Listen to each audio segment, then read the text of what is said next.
Welcome back नाज़रीन। Programme में आप कुछ बात करेंगे सेहत के हवाले से, और हम सब जानते हैं कि जिगर जो है वो जिस्म का इंतहाई अहम जुज़्व है जो हमारे सेहतमंद रहने के लिए बेशुमार अहम काम करता है। मगर जब ये उस किसी बीमारी का शिकार हो जाता है तो न सिर्फ जिस्मानी हालत मुतासिर होती है बल्कि ज़िंदगी के मामलात भी मुतासिर होने लगते हैं। जिगर की बीमारियां जिनमें हेपेटाइटिस, जिगर का सिरोसिस और चिकनाई वाली बीमारी शामिल हैं, दुनिया भर में लाखों अफराद को मुतासिर कर रही हैं। इन बीमारियों की अलामात इब्तिदा में इतनी वाज़ेह नहीं होती जिसकी वजह से मरीज़ को देर से तशख़ीस हो पाती है। आज के प्रोग्राम में हम जिगर की बीमारियों की अलामात, वजूहात और इनसे बचाव के तरीकों पर बात करेंगे। मौजूद हैं इस वक्त माहिर नेचुरोपैथी एक्सपर्ट डॉक्टर जमील मेहरवी साहब। डॉक्टर साहब आपको खुशामदीद कहते हैं। तो आपको उम्र की सादत हासिल करने की बहुत बहुत मुबारकबाद। सर ये बताइएगा कि जो जिगर की बीमारियां हैं इसकी इकसाम क्या है, इस पर भी हम आते हैं, रीजंस पर भी आते हैं, लेकिन सर फैटी लीवर आजकल बहुत सुनने को मिलता है। ये क्यों होता है और ये क्या क्या नुकसान पहुंचा रहा होता है? बहुत शुक्रिया जी, और मेरी दुआ है रही है। वहाँ भी हम वीडियो लिंक पे भी आपके साथ प्रोग्राम में किए थे वहाँ पे, तो अल्लाह ताला आप सबको भी गुंबद खजरा की हाज़िरी बार बार नसीब फरमाए। और एक्चुअली ये है कि इस वक्त हमारे यहाँ लिवर फैटी होने की सबसे जो बड़ी वजह है वो ये है कि हम ओवर ईटिंग कर रहे हैं, बहुत ज़्यादा खाते हैं, बेतहाशा खाते हैं, बार बार खाते हैं।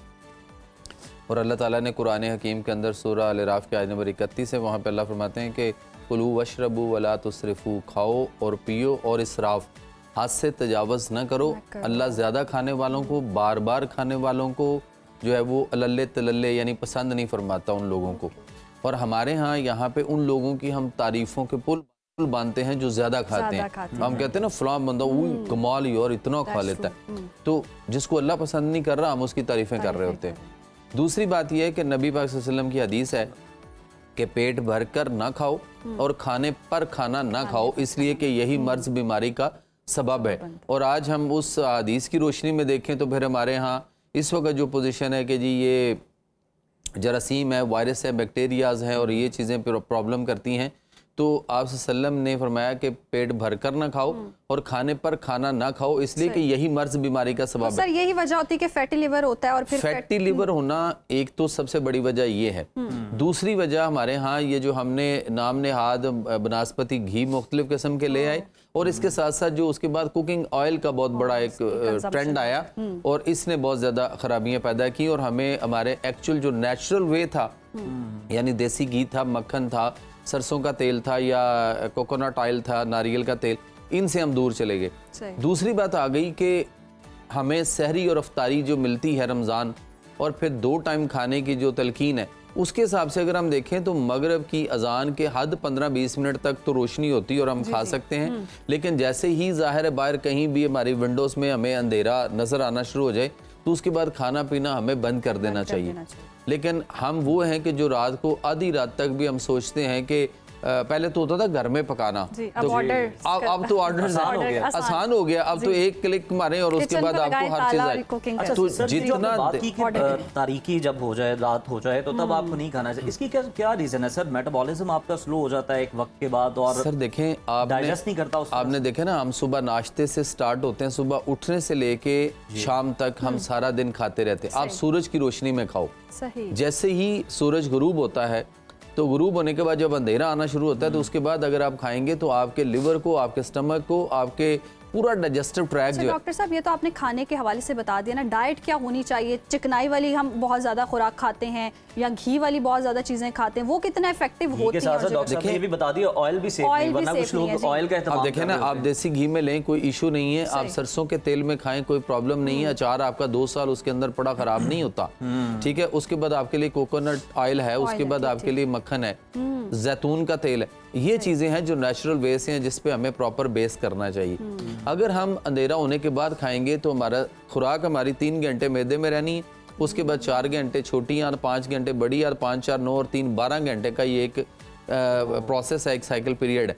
हम वो प्रोसेस अगर दिन को खा रहे हैं तो रात को जब हम खाएंगे और देर तक खाते रहेंगे और उसके बाद हम बैठे रहे या लेट गए या हम सो गए तो हमारा जो डाइजेस्टिव ट्रैक है वो तो सोते हुए भी काम पे लगा हुआ है। ऑर्गन्स भी हाँ, डिटॉक्सिफिकेशन नहीं हम उसको करने दे रहे, होने नहीं पा रहा, और वो सारी चीज़ें एसिडिटी, तेजाबियत और एसिड और बुस जाएंगी आपके उसमें पड़ी हुई, वहाँ से लिवर फैटी आ रहा है। इस वक्त लिवर फैटी, हर दूसरा बंदा लिवर फैटी का शिकार है। उसकी वजह कि हम देर तक रात को खाते रहते हैं। तो आप परिंदों से उसको देख लीजिए, एग्जांपल दे के आप जानवरों को देख लीजिए कि वो नहीं खाते।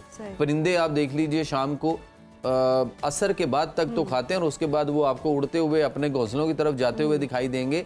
नहीं मिलेगा आपको कोई ऐसा काम, कोई शायद ऐसा परिंदा जिसको कुछ ना मिला हो सारा दिन में, तो वो किसी जगह पे आपको दाना दोना लेता हुआ नजर आए, अदरवाइज नहीं है। सो हम ये जो ओवर इट, फिर उसके साथ आगे हमारे यहाँ फास्ट फूड आ गया, जंक फूड आ गया, फ्रोजन फूड आ गया, डब्बों के जूसेस आ गए। मतलब 100 रुपए में आपको डब्बे का जूस मिलता है और इलायची का, और उसके बाद इलायची लेने जाए तो 1000 रुपए किलो है।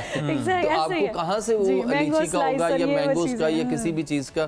तो ये सारे के सारे एसेंस, केमिकल्स और जो कलर्स और फ्लेवर्स हैं, ये सारे के सारे फिर इनको जिस तरह से वो जिन डब्बों में पैक किया जाता है उनके अंदर उसको प्रिजर्व करने के लिए जो प्रिजर्वेटिव किस्म के केमिकल्स हैं वो जो डाले जाते हैं, ये सारे के सारे इंसान के लिए हार्मफुल है। ये डिबेट है कि ब्लैक कॉफी पीने से जनाब जो आपका फैटी लिवर है वो ठीक होता है, उस पर से फैट कम होती है, ये बातें दुरुस्त है? सर मार्केटिंग ट्रेंड है, मार्केटिंग ट्रेंड है। आप जो आज मार्केट में दे देना वो आपको फौरन बिकेगा और निकलना शुरू हो जाएगा, उसकी एक मार्केटिंग मुहिम आती है। हमें सर बैक टू नेचर होना पड़ेगा, बैक टू नेचर, फितरत की तरफ हमें लौटना पड़ेगा, क्योंकि ये बॉडी हमारी जो है ये भी किसी फितरत और नेचर पर बेस करती है। और कुरान में अल्लाह इसकी वजाहत दे चुके हुए हैं कि फितरत अल्लाह हिल्लती फतर अन्नास अलैहा ला तब्दील लिखल्किल्लाह ज़ालिक अद्दीनुल क़य्यिम वलाकिन्न अक्सर अन्नास ला यअलमून, कि ये अल्लाह की पैदा की हुई फितरत नेचर है जिस पर उसने लोगों को पैदा किया। अल्लाह के बनाए हुए में कोई तब्दीली छेड़खानी ना करना, यही सीधा दीन है, मगर बहुत से लोग नहीं जानते। तो बैक टू नेचर होना पड़ेगा। अच्छा डॉक्टर साहब, जैसे कि आपने कहा कि बैक टू नेचर होना पड़ेगा, और सोशल मीडिया का दौर है आजकल, तो तबाहकारियां भी बहुत हैं, नुस्खे भी बड़े बताए जाते हैं, चीज़ें भी बहुत बताई जाती हैं। जिगर के लिए स्पेशली जैसे कि आपने कहा कि बैक टू नेचर हो, तो क्या ऑल्टरनेटिव वेज हैं, क्या खा सकते हैं हम जो हमारे जिगर को स्पेशली? देखिए हमने वो खुराक जो हमारे ज़्यादा हमें जो इस वक्त खा रहे हैं वो आपके यहाँ हमारे यहाँ इस वक्त जो चल रहा है वो है आलू गोभी मटर पालक गोभी मटर आ गए, चावल आ गए, चिकन आ गया, अंडा आ गया, सफ़ेद चने, चने की दाल, माश की दाल, पिज़्ज़े बर्गर शवारमे, मैदे की बनी हुई बेकरी आइटम्स वगैरह, ठीक है, डब्बों के जूसेस कोल्ड ड्रिंक्स, ये चीज़ें आ गई, ये हम ज़्यादा खा रहे हैं। और जो चीज़ें हमें इसके साथ पैरेलल लेनी चाहिए थी या हम नहीं खा रहे। सबसे पहले आप सल्लम की पसंदीदा मरगूब ग़िज़ाओं में से कद्दू है। अब हमने कद्दू खाना छोड़ दिया। कद्दू है, टिंडे हैं, घिया तोरी है, मूली है, गाजर है, शलजम है, पेठा कद्दू है, भिंडी तोरी है, उसके बाद मेथी है, उसके बाद हमारे यहाँ मूंगी की दाल है छिलके वाली, उसके बाद हमारे यहाँ काले चने हैं शोरबे वाले, देसी मुर्गी है, देसी अंडा है, हमारे यहाँ मटन है, ठीक है। हम उन चीज़ों से दूर चले गए, बहुत कम लेते हैं। मतलब ये सब्जियां जो मैंने बाद वाली गिनाई हैं, अगर ये आप गौर करें तो किसी के घर में अव्वल तो पकती बहुत कम है, और अगर पक जाए तो खाता कोई नहीं, बल्कि सारे कहते हैं कौन बीमार है आज इस घर में से। मतलब वो ये समझते हैं कि ये बीमारों की खुराक है। अच्छा, अगर ये बीमारों की खुराक है तो इसका मतलब है कि बीमार को तंदुरुस्ती की तरफ लाती है, तो इसलिए बीमारों की खुराक है। तो तंदुरुस्ती में तो हमें इसकी तरफ रहना चाहिए। यानी ये खुराक जो मैंने पहले बताई, ये हम ज़्यादा खाते हैं तो हमारी बॉडी के अंदर एसिडिटी, एसिड, तजाबियत, कई सारी चीज़ें, टॉक्सिस पैदा होते हैं।